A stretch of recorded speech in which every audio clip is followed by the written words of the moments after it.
Amigos por carros, muito bem-vindos a mais um Resto de Rico da semana e hoje nós vamos falar sobre a ML do Jurassic Park, certo? Para você que está chegando no canal agora, não se esqueça de se inscrever e, se possível, deixa o like que ajuda o canal a crescer bastante. Quem é fã do APC e está precisando trocar pneus, procure a Della Via, preços imbatíveis na linha de pneus Pirelli e Nexen. Prefeito, por onde nós começamos a falar a respeito do Mercedes-Benz ML de primeira geração? Nossa, chamavam de classe M. Eu achava que era classe ML, mas é classe M, né?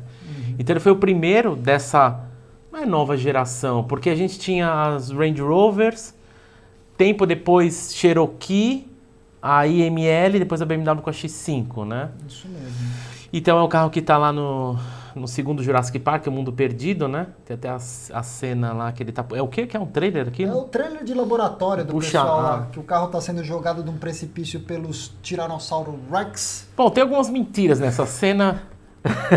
Tem algumas mentiras nessa cena, porque eu duvido que a ML ia conseguir fazer aquilo. Tudo bem que ele mora, ele coloca 4x4 lá, acho que é a low, né? Low range.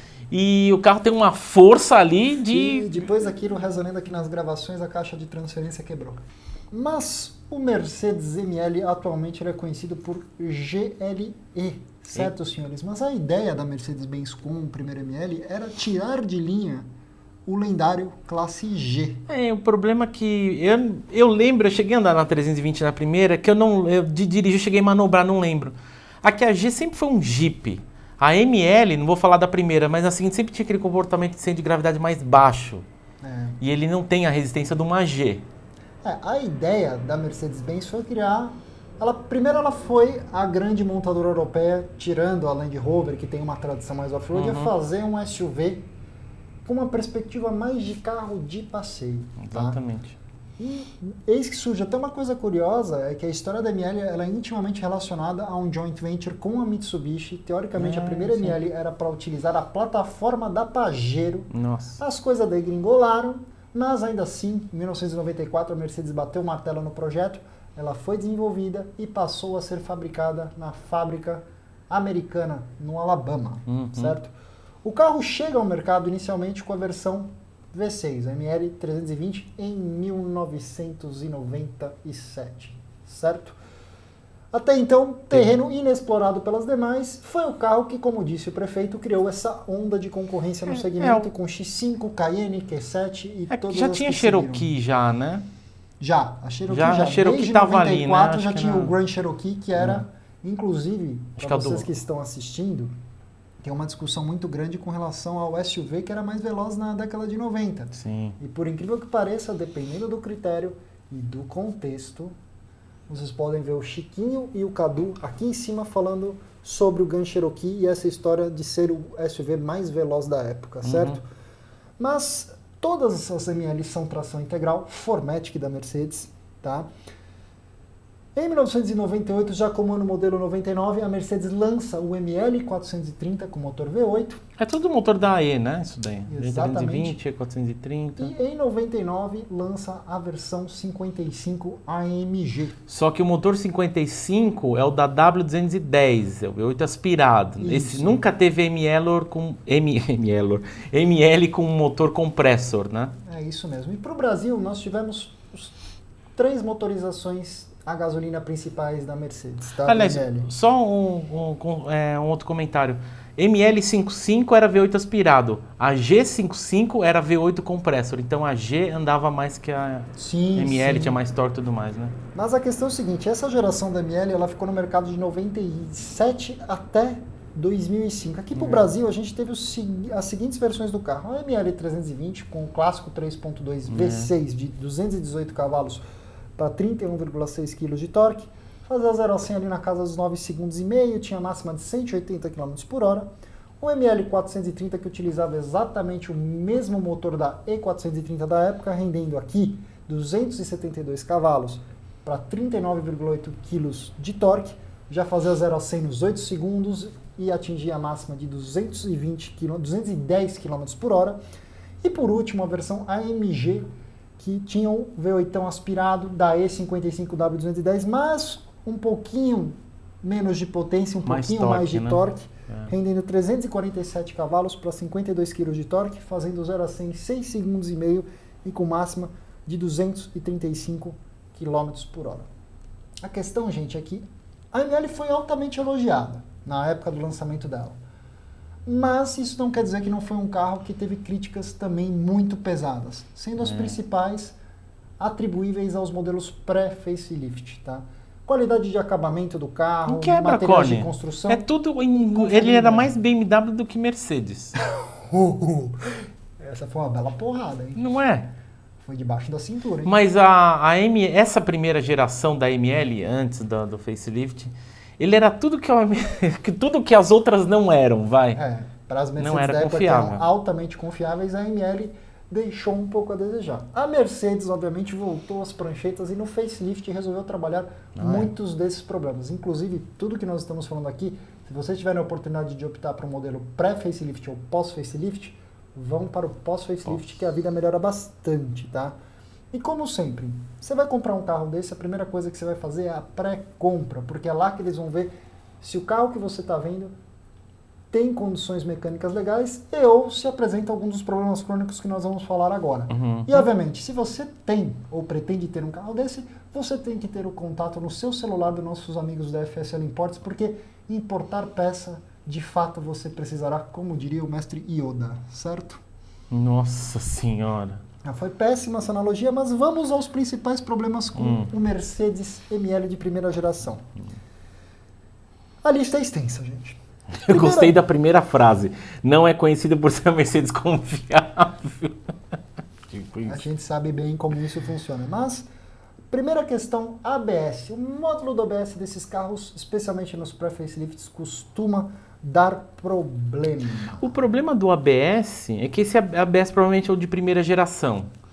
Então é aquele que você já afunda o pé no freio e ele arrasta alguns metros, depois ele aciona, daquele... e trava. Então assim, você já bateu, morreu quando você já percebeu. Só para lembrar, em termos de tecnologia, o ML, cara, ele é um carro que foi o primeiro a utilizar controle de estabilidade e airbag lateral. Ou seja, não é um carro que não é muito seguro. Ele é seguro para o padrão da época. Mas, obviamente, o ABS quebrar não é uma coisa muito inteligente. ESP lateral? Não foi ML. Foi o SUV, A8. não, Tá bom. SUV. Tá bom. Tá? Tá. É uma época que o Cherokee só podia sonhar com essas coisas. Tá? Cherokee... Outro problema que esses carros costumam apresentar é com a caixa de câmbio, gente. Ela costuma travar em uma determinada marcha e entrar no modo de emergência. Aliás, Mercedes travando o câmbio, nunca vimos isso na história do APC. Não. E, obviamente, qual que é o sinal indicativo? Os carros dessa época dá problema de câmbio? Nenhum.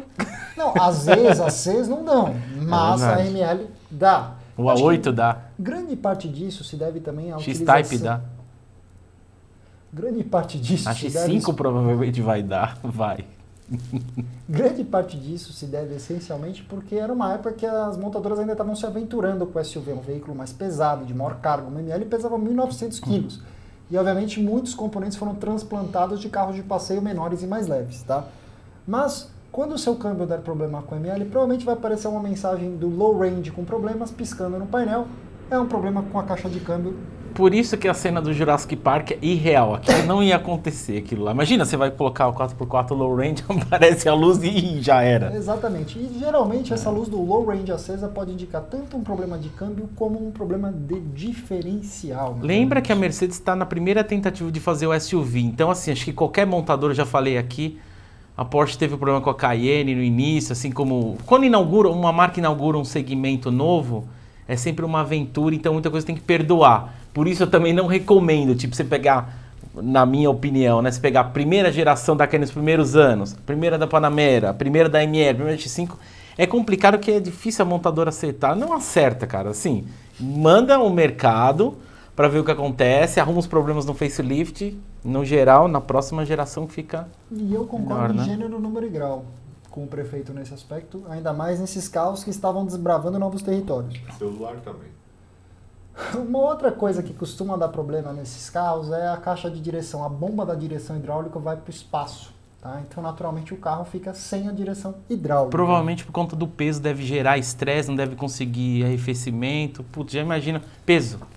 Exato. Aventuras. E também tem a questão dos sensores, tá? Se o ML começar a apresentar misfires, ou seja, cilindros apagados, além do problema poder ser velas, bicos ou bobinas, pode ser uma questão também que costuma ser mais simples, que é problema com o sensor MAF, o medidor de fluxo de ar, ou com sensores de oxigênio. Que coisa de BMW. Passando da parte mecânica para a parte interna, o carro também apresenta alguns problemas na qualidade de acabamento, tá? Lembrando, especialmente os modelos pré-facelift. E além disso, um problema meio crônico é as travas de porta desses carros costumam quebrar também, tá? Ou seja, você corre o risco de ter uma ML jaula mold novamente nas suas mãos. Mas vamos dizer que você levou para o pré-compra, o carro aprovou, saiu redondo, tá legal, dá para você negociar o preço. O seu próximo passo é fazer a vistoria cautelar, porque é isso que vai assegurar que quem está te vendendo pode te vender o carro, que o carro não tenha capivara suja e que nunca se envolveu em nenhum tipo de sinistro, tá bom? Isso aí. Mas, como sempre nesse programa, a gente tenta passar para vocês uma noção do tamanho do engodo que você pode se meter, tá? E para isso a gente tem uma lista básica de itens de manutenção para você considerar na sua decisão de compra, certo? Vamos começar por freios, certo?